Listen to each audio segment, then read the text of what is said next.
Jollywood industry के CMD को police ने लिया रिमांड पर। पूछताछ में कई खुले राज।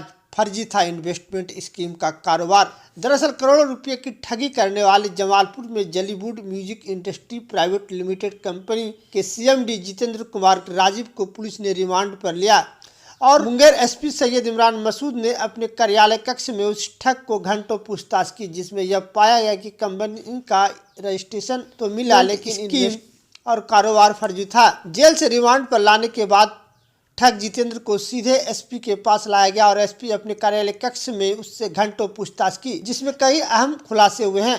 पूछताछ में यह स्पष्ट हुआ है कि जितेंद्र कुमार राजीव ने म्यूजिक कंपनी के नाम पर रजिस्ट्रेशन कराकर फर्जी तरीके से वर्ष 2019 में इन्वेस्टमेंट स्कीम प्रारंभ किया था।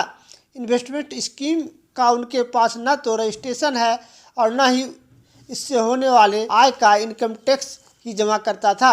अगस्त 2024 के बाद कंपनी का दिवालिया निकल गया, जिसके कारण उसने 17 नवंबर को कंपनी के जमालपुर स्थित कार्यालय में तालाबंदी कर वह अंडरग्राउंड हो गया।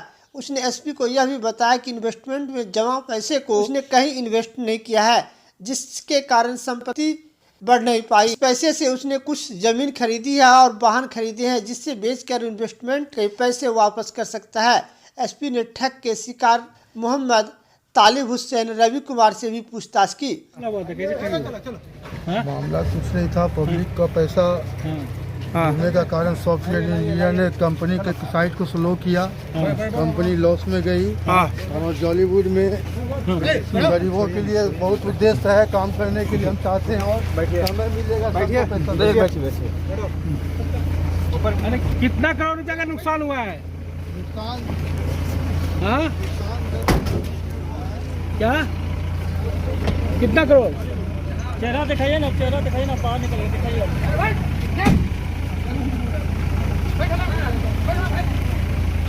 एक ठगी का मामला जमालपुर थाना में दर्ज हुआ था, जिसमें मुख्य आरोपी को आज पुलिस रिमांड पे लिया गया है और रिमांड पे लेने के बाद उससे गहन पूछताछ हम लोगों ने की है।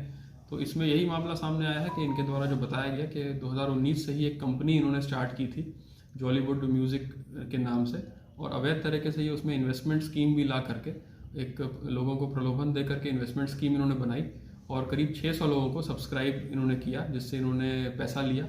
पैसा लेने के बाद जो अग्रीमेंट था वो यही था कि ये कुछ 4800 बार ये इनके जो वेबसाइट पे गाने हैं उसको सुनेगी और सुनने के उपरांत जो है इनको एक फिक्स्ड रेट से महीने पे इनको पैसा जो पब्लिक को देना है।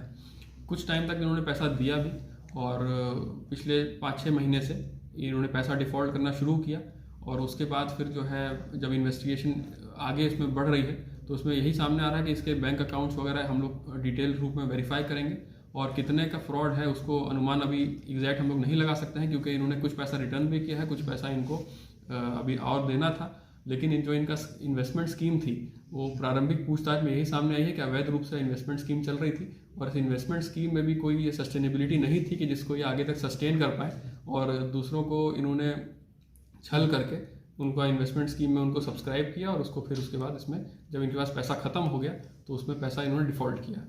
क्या इन्होंने की जाएगी? ये इनके बैंक अकाउंट्स वगैरह हम लोग वेरीफाई करेंगे इनके, और ये तो जो क्रिमिनल केस हुआ है उसमें यही है कि इसमें जो एविडेंस हम लोग लाएंगे कि किस तरह से फ्रॉड हुआ है वही हम लोगों के बेसिक इन्वेस्टिगेशन का पार्ट रहेगा। अच्छा, ये सर ये लगातार ये पहले से इन्वेस्टमेंट स्कीम जो चल रही थी पिछले 5-6 महीने से ये लोगों का पैसा डिफ़ॉल्ट करना शुरू किया। तो जब लोगों का प्रेशर इन पे आया, कई सारे सब्सक्राइबर्स थे जो इनके बार बार प्रेशराइज कर रहे थे, तो उसी के चक्कर में जब इनको लगा कि ये पैसा आप देने में आगे सक्षम नहीं है तो कंपनी में ये अपना ताला मार के फरार हो गए थे। लगभग 6, जैसे इनसे पूछताछ में ये सामने आया है कि लगभग 600 लोगों से इन्होंने सब्सक्रिप्शन लिया था, जिसमें इनके 2 स्कीम थी, 1,32,000 की और 2,56,000 की थी। तो करीब अभी तक जो पूछताछ में सामने आई है तथ्य वो 14 करोड़ रुपए के आसपास ये पब्लिक से पैसा ले चुके थे। सर इसने जो अभी प्रारंभिक पूछताछ में यही सामने आया है कि इनकी company registrar of companies Patna के यहाँ रजिस्टर्ड थी, लेकिन अभी हम लोगों को उसका वेरीफाई करना बाकी है उस चीज़ को। Thank you sir. एसपी साहब के सामने हमको बुलाया गया था जितेंद्र से जी। जितेंद्र बोला कि हम कमा के देंगे पैसा, जबकि हम लोग बोले कि पैसा तो आप गच्छे हैं। वो बोला था कि हम लोग से वीडियो कॉन्फ्रेंसिंग में बात किया था जितेंद्र तो वो बोला था कि हम पैसा देंगे, हमको बाहर निकलवा दीजिए जी। अभी वो मना कर रहा है। अभी क्या बोल रहा है? अभी बोल रहा है कि हम ये बात नहीं बोले हैं, जबकि हम 3 लोग गवाह हैं।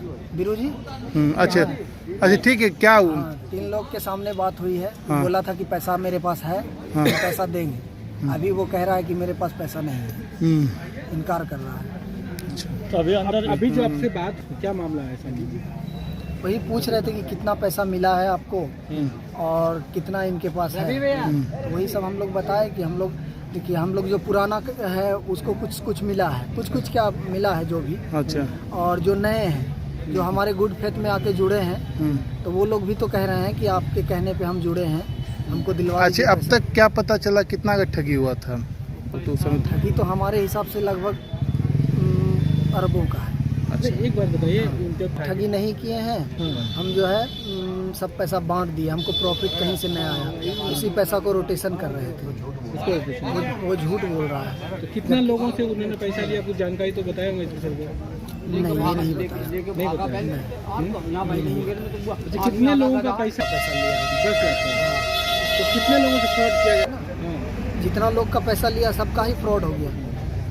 आकलन देखिए तो कितना आप लोगों को कितना फ्रॉड होगा, कितना करोड़ रुपया होगा? इतनों कम तो 50 करोड़ से कम नहीं लेके गया है। 50 करोड़। 50 करोड़ से कम नहीं लेके एसपी साहब ने क्या आश्वासन दिया? कुछ यहाँ बोले एसपी साहब आप लोगों को? गया। साहब तो कुछ नहीं बोले, लेके जाइए, हम देखते हैं। अभी आप लोग